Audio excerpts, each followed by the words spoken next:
Hi again, this is Mauro Luna, and this is actually my HD in whatever it's called. I can't forget it. It's called, okay, it's an Insignia, I think, or Insignia video camera. Seeing how this is going to turn out. Hopefully it will. I'm not sure quite yet. I'm here at work. This is my second video, like I said before, but this video will concentrate on something that I want to put out there on YouTube. Uh, Maybe somebody already put it out there, but I haven't. I searched it, couldn't find it. I really believe as a DJ that eventually you won't really need anything except maybe your laptop or a wireless laptop without any hard drive or actually any kind of yeah, this may sound crazy, any kind of data in the computer, except you might have to subscribe as a DJ to on-demand kind of service. In other words, imagine this. You have one of those little laptops. It could be bigger, it doesn't have to be small. It could be any laptop that has wireless access or a wireless card on it. But if you basically decide that you want to access it through a service, which this is future stuff I'm talking about. This is why I'm putting it out there, because I want you to understand what I'm talking about. For those DJs that, I'm an old school DJ. From 76 on, all the formats have changed, from all the way from vinyl to cassette tape to CDs to basically MP3s now. We play MP3s. So what I'm saying is that I really feel that the way that it's happening now is that there are DJs already using that kind of service. They're basically have they're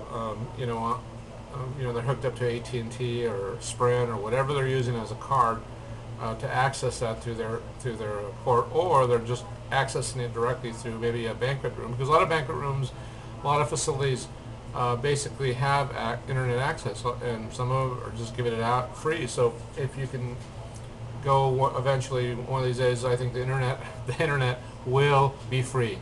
In other words, it'll be paid through advertisement. And so I'm just predicting that in the future you may have, well, right now it's actually happening, where there is virtual hard drives out there. In other words, everything will be accessible through the internet, but you won't necessarily need a hard drive to, your things will be stored in a virtual hard drive, but your music will be different. It'll be like, basically, it'll be a service where you can actually find a request on demand.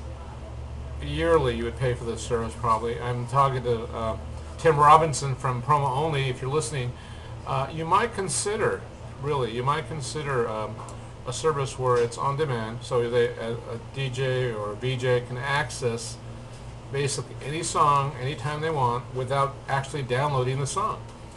And I think that would really be a good, basically a good service. Eventually some people might be doing it or working on it as we speak. But right now, through Virtual DJ, I know there's Serato fans out there who go, yeah, Virtual DJ.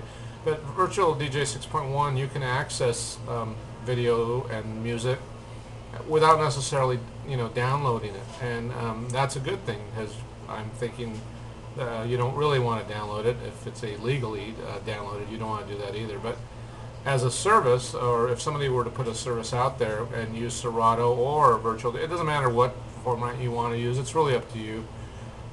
But I'm just saying that, I'm putting it out there, that eventually, that everything will be wireless. You won't have to really necessarily, access, you won't necessarily have a hard drive, actually, if you don't want one. I'm just saying right now you probably need one. And but eventually, I think in the future that format will change, where it'll be on demand. Everything will be on demand. So if you want it now, you can access a movie. Think about it. Netflix is doing it. Why not music? But why not have all the music that you want available to you as a DJ or a VJ, as you want to play videos? That would be think about it. That would be a great kind of tool to use. But on Virtual DJ 6.1, which a friend of mine, DJ Paul, turned me on to it and said, and it came out in June, and the new one came out, and there was like going, yeah. But it's kind of nice because You don't necessarily have to download, especially if you know that you're not paying for it, but it's a really good way of accessing a video if you need to show it. And YouTube is too, but I'm just saying it searches the whole internet for video. Sometimes it's bad quality, sometimes it's not, so that's why if there was a service out there where you can actually access it on demand, I think that the DJ world would be a better place. So think about that. So, and also I want to have a shout out to DJ Amanda Rose, an upcoming female DJ that I work with. So Amanda, just want to let you know that hopefully you know what I told you about Virtual DJ, you might consider. I know you're a Serato fan. I'm a Serato fan too. I mean, there's nothing against learning both Serato and Virtual DJ. I just think that the more you know, the better you will be out there to access all your markets. So think about that, DJs. Anyway, just want to say thank you for listening, and hopefully this new video turned out better. As far as I need a tripod because right now I don't know how to explain it to you, but I'm looking at this. I'm a little angled, you could say. But anyway, thank you, and oh, a shout out to Brian Esrad. You know, I think I shouted out to him again, but thank you for all the information, brother, and everybody out there. So, as he would say, practice and enjoy, and I would say, God bless you, and have a good day. Bye now.